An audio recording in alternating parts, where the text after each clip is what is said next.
On 20th May 2022, Jet Airways were granted permission to restart its flights operations. उन्हें यह permission 3 साल बाद मिली है जब अप्रैल 2019 में फंड्स की कमी के कारण जेट एयरवेज को अपने फ्लाइट ऑपरेशंस को सस्पेंड करना पड़ा था. Before grounding it's flights, jet Airways was one of the preferred options among the passengers. In fact साल 2018-19 में ऑलमोस्ट 1,72,00,000 पैसेंजर्स ने अपने डोमेस्टिक ट्रैवल के लिए जेट एयरवेज को चुना था. That's the highest number of domestic passengers after Indigo and SpiceJet.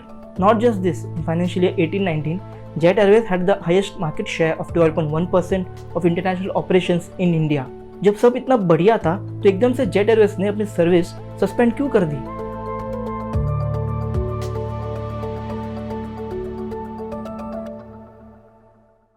पहले जेट की हिस्ट्री में चलते हैं.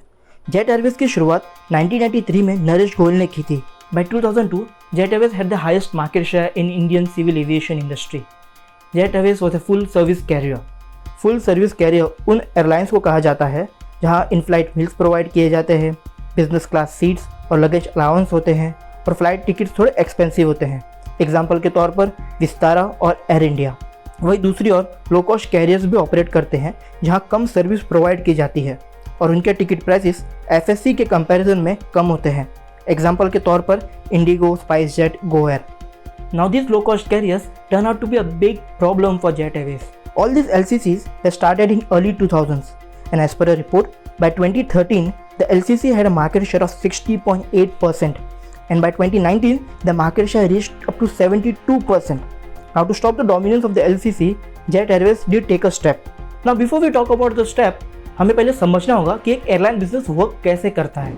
अब ये ऑब्वियस सी बात है कि एक एयरलाइन कंपनी के लिए एयरप्लेन सबसे इंपॉर्टेंट होते हैं जिन्हें ज़्यादातर एयरलाइंस लीज पर लेना पसंद करती हैं. Airlines get a cheaper deal when they lease airplanes instead of buying them. और जब डिमांड कम हो जाती है, airlines can return the lease aeroplanes and reduce the fixed cost. Next is jet fuel.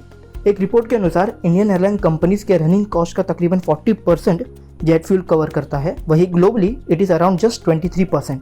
Well, this high percentage is because of higher tax structure in India. So higher the oil prices means higher cost of flight tickets. Another factor of the airline business is fixed cost. चाहे एक airplane की सारी seats booked हो या ना हो, the airline has to bear a fixed cost. Thus, it is very important for airlines that maximum number of seats are booked. जितने percent seats field किए होते हैं उन्हें कैपेसिटी यूटिलाइजेशन कहा जाता है और लो कॉस्ट कैरियर्स का capacity utilisation percentage full service carriers के कंपैरिजन में ज़्यादा होता है. बट जेट एयरवेज का 2018-19 का capacity utilisation percentage domestic operations में 83.7 और इंटरनेशनल ऑपरेशंस में 83.2% था. This means filling seats was not a problem for Jet Airways. और अगर आप 2004 से लेकर 2019 तक का प्रॉफिट एंड लॉस देखेंगे तो आपको नज़र आएगा कि 2007 तक जेट एयरवेज प्रॉफिटेबल था.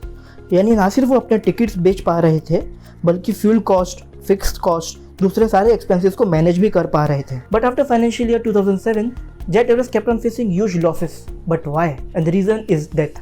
जैसे आपको पहले मैंने बताया था, to compete against the LCC, jet airways had taken a step and the step was to acquire a loss making air Sahara.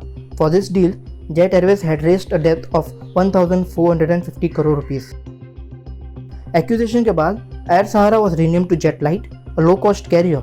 But this move didn't do any good as other LCCs kept on increasing their market share. Acquisition proved to be a wrong one. In fact, in the year 2015, the entire investment amount of 1,450 crore rupees was written off. Around 2006-2007, Jet Airways also bought aircrafts worth 10,750 crore rupees. Most of the airlines prefer having airplanes on lease, but over here, Jet Airways bought the airplanes and that too for 10,750 crore rupees. This was huge.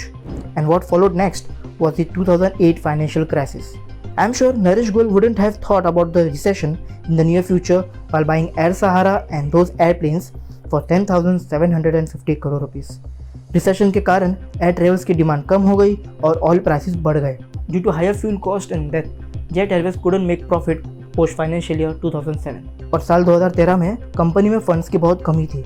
उसी साल एतिहाद Airways bought 24% stake in Jet Airways for 2,060 crore rupees. But even then, the airline was under loss. कई सारे लोग jet Airways की poor condition का जिम्मेदार नरेश गोयल की management style को मानते हैं. Goyal headed one single management team for Jet Airways and Jet Light, which many analysts called a wrong decision. As per reports, there was a lack of transparency in the company's decision making. Naresh Goyal पर bad investment और important deals complete ना कर पाने के भी आरोप लगे हैं। यूएस की डेल्टा एयरलाइंस जेट एयरवेज के कुछ स्टेक्स खरीदना चाहती थी, पर वो डील ना हो सकी।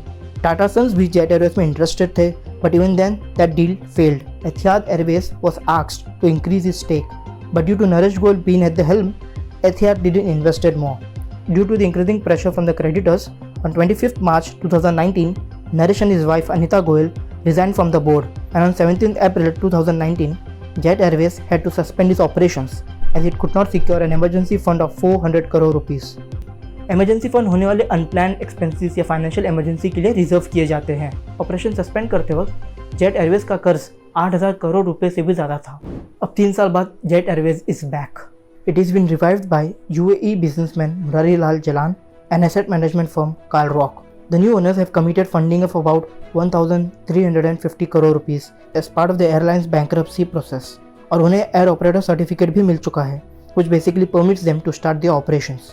अब ये वक्त ही बताएगा कि जेट एयरवेज फिर से ऊंचाइयां छू पाएगा या कर्ज के बोझ के तले फिर से डूब जाएगा।